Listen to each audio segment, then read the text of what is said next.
In the heart of Liverpool, names like Callum Hayes, Darren D. Murphy, and Liam O'Rourke struck fear into every corner of the city. What began as a group of reckless young men hustling drugs on the streets would soon evolve into a ruthless hit crew, responsible for some of the deadliest years in Liverpool's criminal history. This is the story of how a drug gang transformed into professional killers, leaving a trail of bodies, betrayal, and blood that scarred an entire city. Liverpool had always been a city shaped by trade, migration, and hardship, but in the shadows of its busy docks and bustling streets lay another world, one controlled by those who thrived on crime. Among the many small-time hustlers and reckless dealers, a new group began to form, drawn together by desperation, loyalty, a hunger for power. At first glance, they were nothing more than a ragtag crew of young men, most of them from broken homes, raised on council estates where opportunities were scarce and survival meant choosing between poverty or the streets. Drugs were everywhere, flooding the neighborhoods, and these young men saw the trade as their only way to rise above the misery that surrounded them. Their operations started small. They pushed cheap narcotics to addicts in back alleys and pubs, earning enough to buy flashy clothes, second-hand cars, and temporary respect from those around them. The police barely noticed their existence, dismissing them as just another group of troublemakers destined to burn out or end up behind bars. But behind the chaotic appearance was something far more dangerous, a willingness to use violence not just as a tool, but as a weapon to carve their place in the underworld. They weren't afraid of confrontation, and in a city where most dealers tried to avoid attention, this crew welcomed it. What made them different was not just their aggression but their unity. They weren't bound by family, but by loyalty forged through survival. Each member knew that betrayal meant death, and fear became the glue that held them together. On the streets, they were seen as unpredictable and reckless, yet behind closed doors, they studied the movements of rival gangs and learned how to exploit weaknesses. They were careful about money, investing their earnings into weapons, burner phones, and safe flats rather than wasting it all on luxuries. Slowly, without anyone realizing, they were evolving from petty dealers into something organized, something calculated. As their confidence grew, they expanded their presence across different parts of Liverpool. They took control of street corners, threatened shop owners into silence, and spread fear in every direction. Anyone who stood against them was beaten, robbed, or worse. The police began to notice an unsettling pattern. Petty crimes linked to the same faces, escalating incidents of violence, and a sense that this wasn't just another group of disorganized youths. Yet even then, the authorities underestimated them. What they couldn't see was that this group was already planning their next move, one that would transform them from a street gang into an empire of terror. For the people living in the estates, the gang became both a curse and a strange kind of protection. Residents whispered their names in fear, yet some saw them as untouchable figures who offered safety from rival groups. Parents warned their children to stay away, but the sight of expensive cars and easy money tempted many teenagers to idolize them. Liverpool had seen countless gangs rise and fall, but this one was different. This was not a crew looking for temporary thrill. This was a crew preparing to build a legacy carved in blood and violence. And though no one knew it yet, the city was about to face one of the darkest chapters in its criminal history.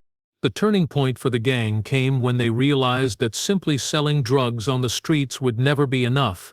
Small profits could buy them a few luxuries, but it could not secure real power. To dominate Liverpool's underworld, they needed to control territory, and territory was only won through fear. Their rivals were many, scattered across the estates and neighborhoods, each protecting their own corners with knives, fists, and guns. But unlike the others, this crew had no hesitation in taking extreme measures. They didn't just want to survive, they wanted to wipe out anyone who dared to stand in their way. The first clashes started over something minor. A rival dealer refusing to move away from a block of flats, the crew came as their own. At first, there were warnings, then violent beatings, and finally, a brazen attack carried out in broad daylight. The rival was left bleeding in the street, a message to everyone else that the gang wasn't playing by the same rules. Word spread quickly, and while most gangs would retreat when the police began to circle, this crew pushed harder. Each act of violence sent shockwaves through the community, and people soon realized that these men would stop at nothing to assert dominance. As months passed, their tactics became sharper and more deliberate. They no longer acted out of impulse, but planned their moves like soldiers at war. They monitored who entered and left certain areas, who supplied which drugs, and who could be intimidated into silence. They understood that fear was more powerful than money. Dealers who once laughed at them began to hand over their profits just to avoid confrontation. Shop owners and bar managers quietly allowed them to operate. Knowing refusal meant destruction of their businesses. Step by step, the gang built an empire on intimidation, but power came with consequences. Police surveillance intensified, and reports of violent assaults piled up. Journalists began writing about a mysterious group taking over Liverpool's streets. For the public, they became faceless monsters, blamed for every attack, every stabbing, every unexplained disappearance. Yet within the criminal underworld their reputation brought opportunity. Other gangs and criminal figures from outside the city approached them, not to challenge, but to align. Their ruthlessness became their brand, and in the world of organized crime, that brand carried immense value. What began as a loose collection of reckless young men hardened into something resembling an army. They weren't just selling drugs anymore. They were dictating the rules of the game.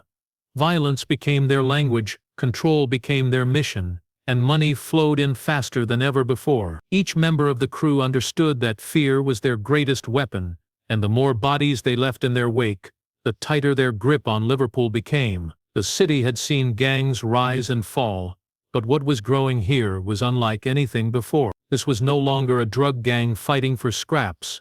This was the beginning of a reign of terror that would soon consume every corner of the underworld. The gang's reputation for violence had already made them feared across Liverpool, but the moment that truly transformed them came when they accepted their first paid hit.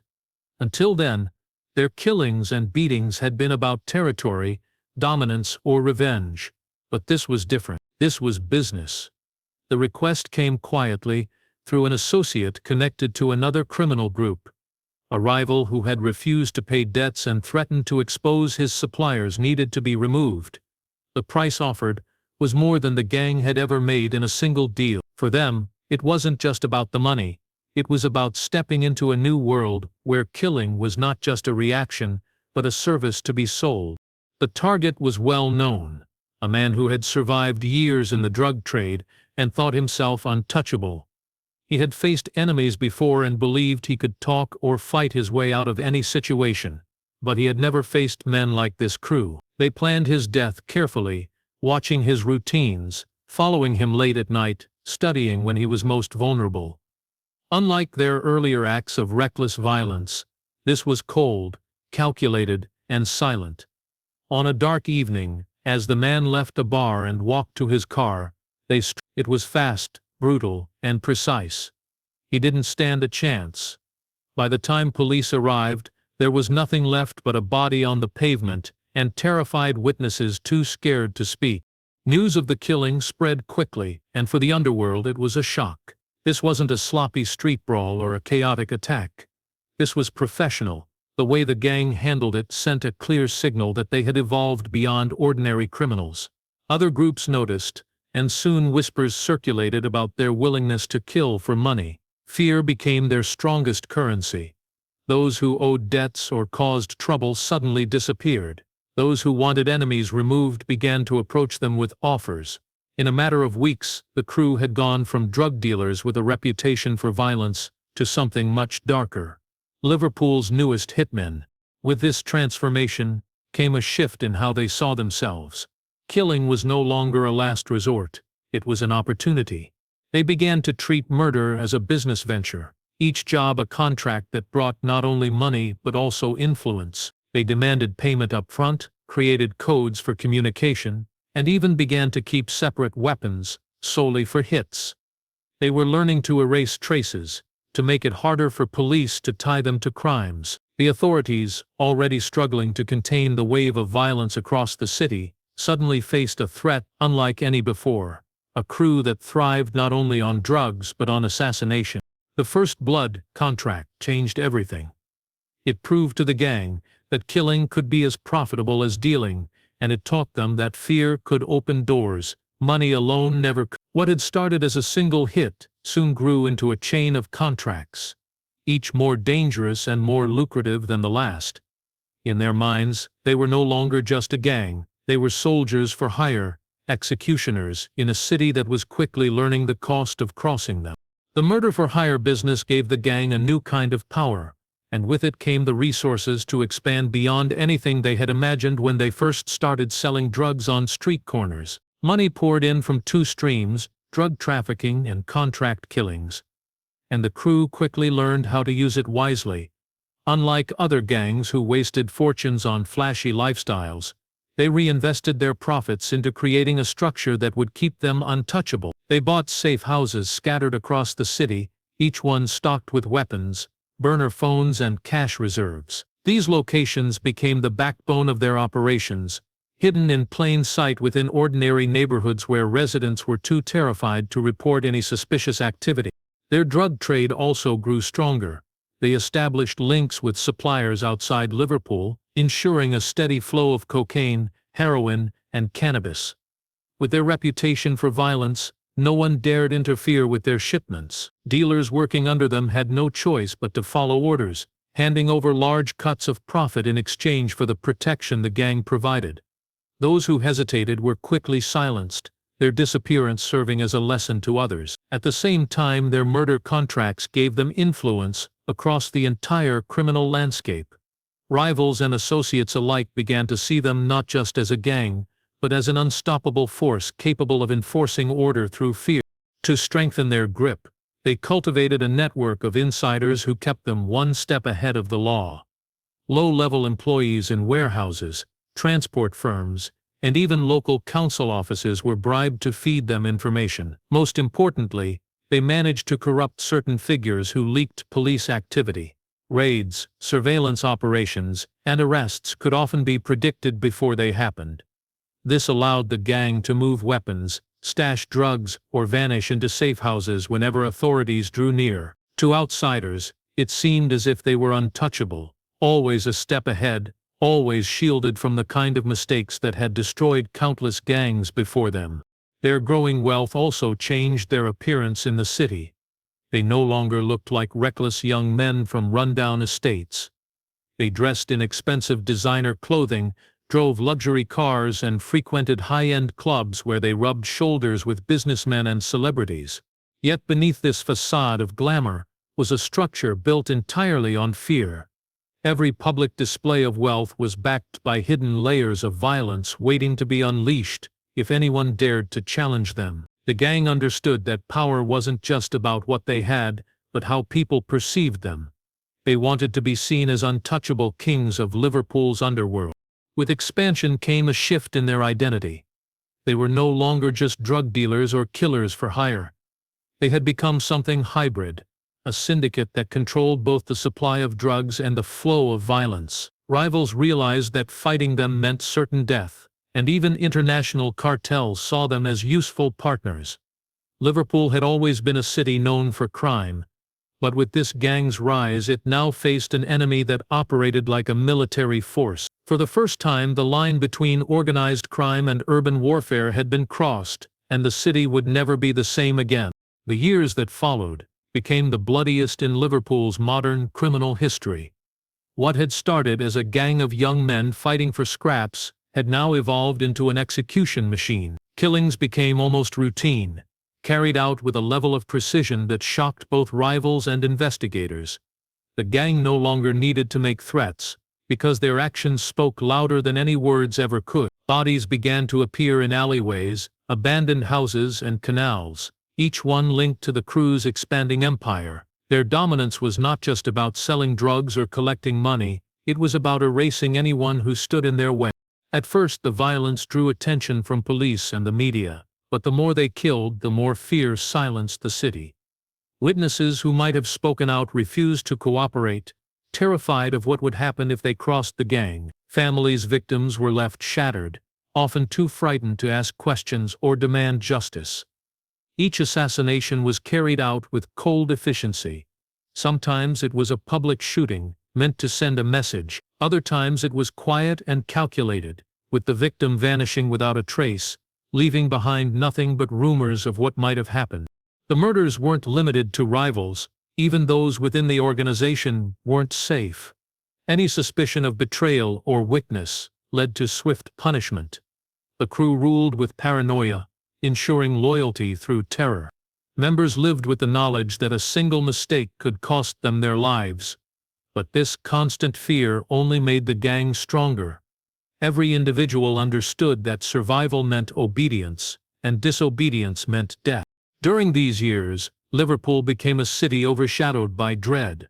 Ordinary people adjusted their lives around the violence. Parents kept their children indoors after dark. Businesses closed early, and entire neighborhoods avoided contact with the crew. The sound of gunfire was no longer surprising. It was expected. The once vibrant city carried a weight of silence, as if everyone knew something evil was lurking just beneath the surface. The gang's reputation spread beyond Liverpool, catching the attention of organized crime networks across the UK and even abroad. Their methods were admired by some, feared by others, and studied by police forces desperate to understand how such a deadly group could rise so quickly.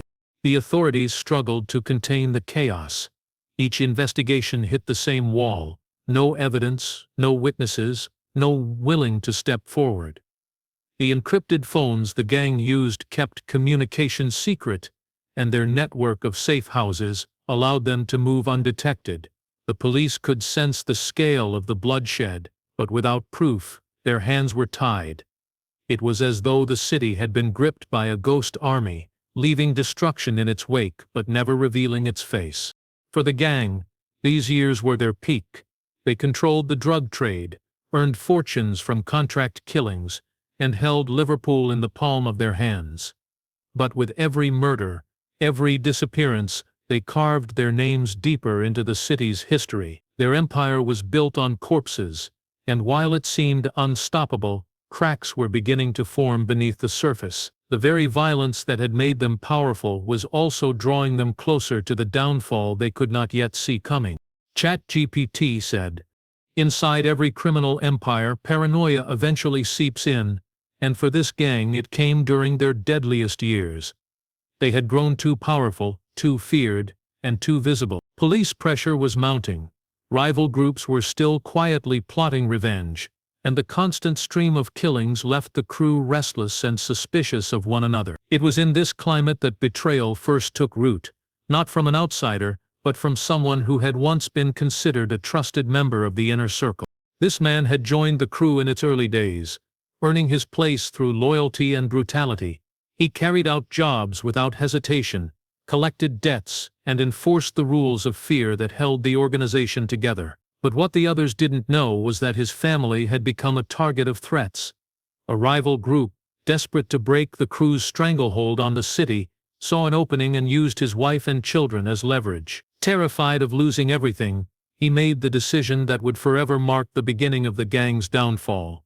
He turned to the police. At first, his cooperation was cautious. He offered small details, enough to gain trust, but not enough to expose himself. He revealed the locations of minor drug stashes, the names of low-level runners, and the timing of deliveries that wouldn't cripple the crew but gave investigators something to work with. The authorities, hungry for any breakthrough, accepted the scraps and carefully drew him deeper in. Over time, his fear of the gang grew stronger than his fear of prison, and he began providing information about meetings, contracts, and even the locations of safe houses. For the first time, detectives had a clearer picture of how the gang truly operated. But secrets never stayed hidden for long. Within the gang, suspicions started to rise.